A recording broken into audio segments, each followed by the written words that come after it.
Hey everybody, this is Tom again in Western North Carolina. This will be episode 2 on how to make a chair.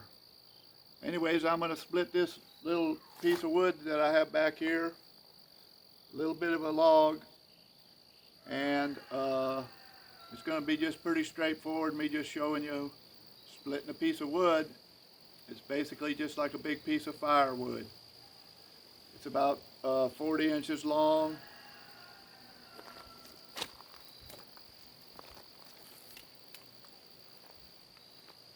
And it's about 15 inches on the small end here.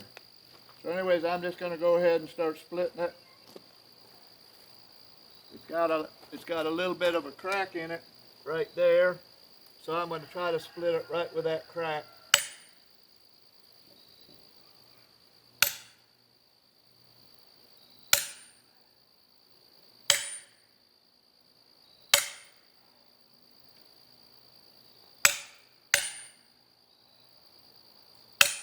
Right now I'm just trying to give it a suggestion of where I want it to split. Sometimes it helps, I guess.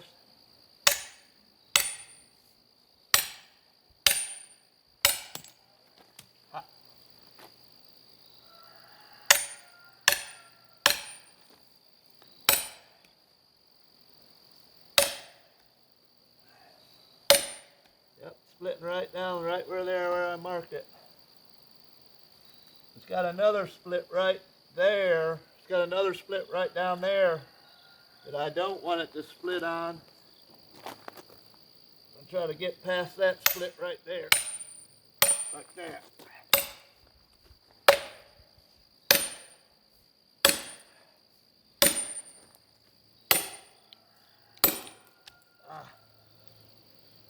Split crooked down here.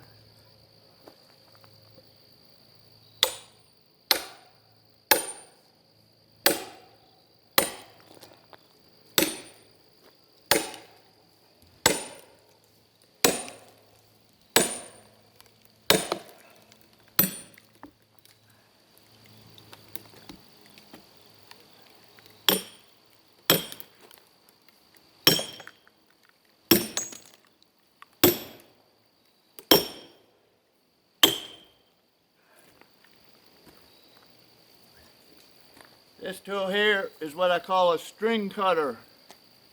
It goes down in here and cuts these strings.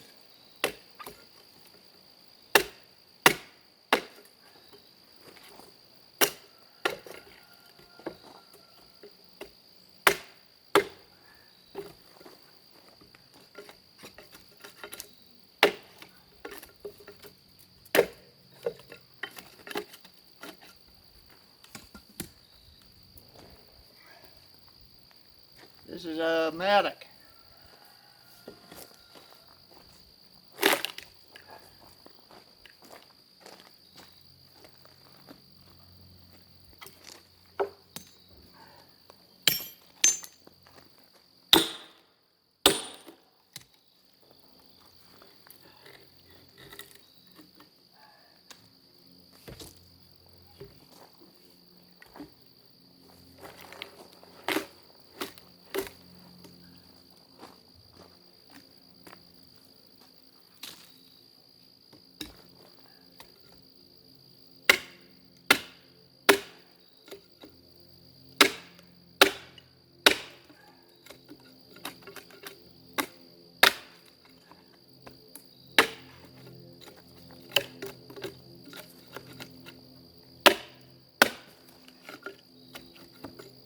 When you're chopping these strings right at that time, sometimes if you've got a big log, it can pop open on you.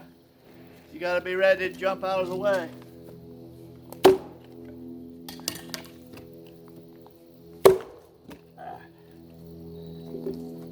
we go. I trust the axe.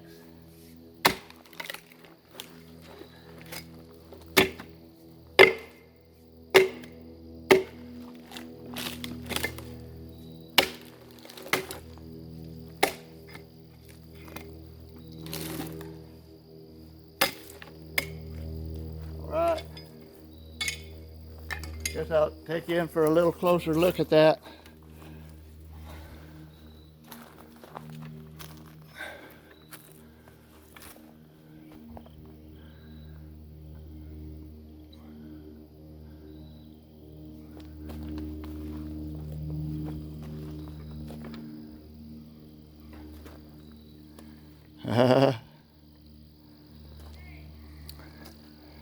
Anyways, I know my camera's a little crooked right now, but this piece of wood showing some real straight grain right in these areas.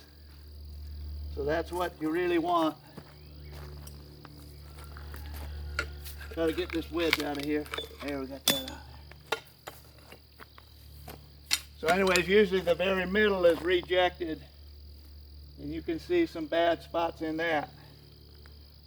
Anyways, I'm going to flip this over and split it again, just because I can.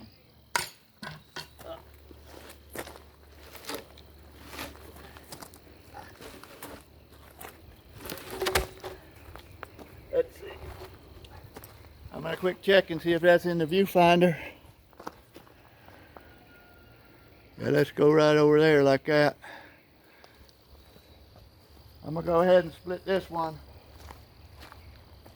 just to see what it looks like inside. I'm just going to try to split it right in half. I'm going to split it right in half.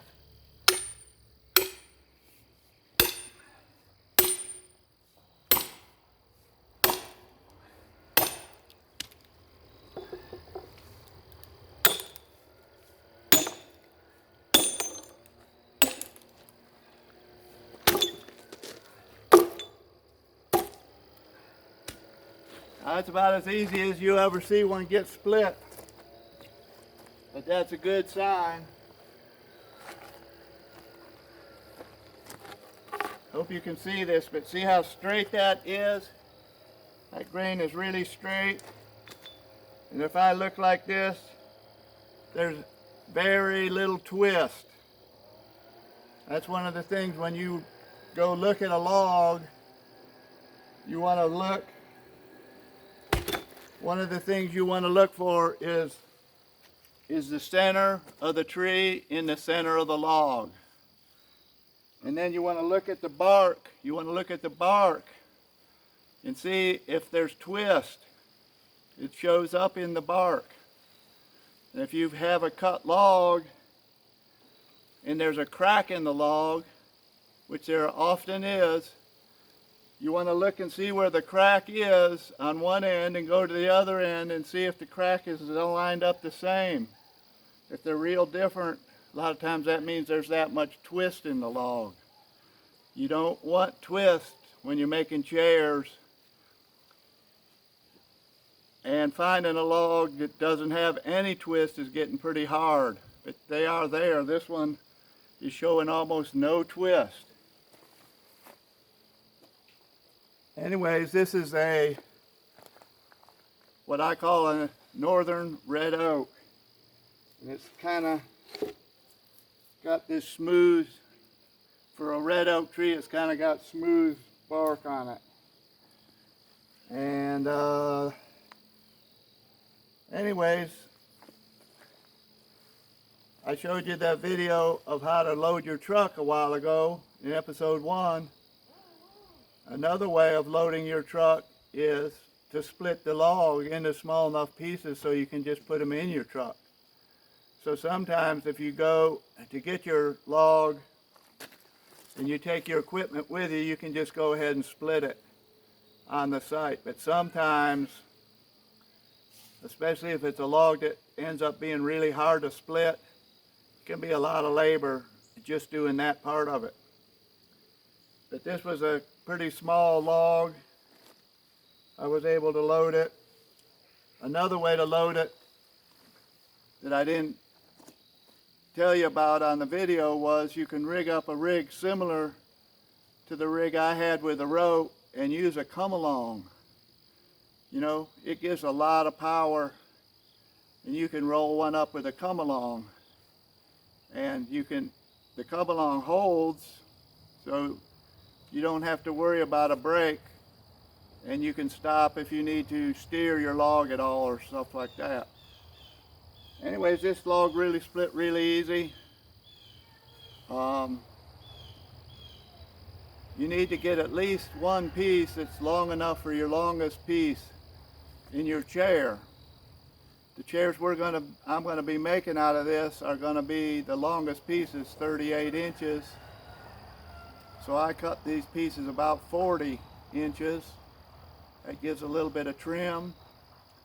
And half of 40, 20 inches, is long enough to do every other piece in the chair. Now another chair that I make, and I'll show you one of them one of these times, only has a 34-inch back post.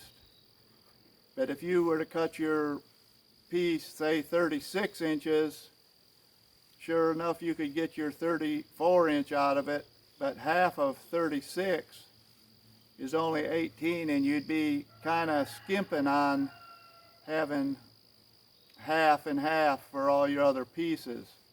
So I like to do 40 for those shorter pieces that can be almost 20 inches, because you want to have trim on both ends. Anyways, that's just splitting wood. Got a sledgehammer, wedges, axe. I had my string cutter and my mattock. That's all it took to do this one. This was very easy piece to split. Some of them are a lot more harder.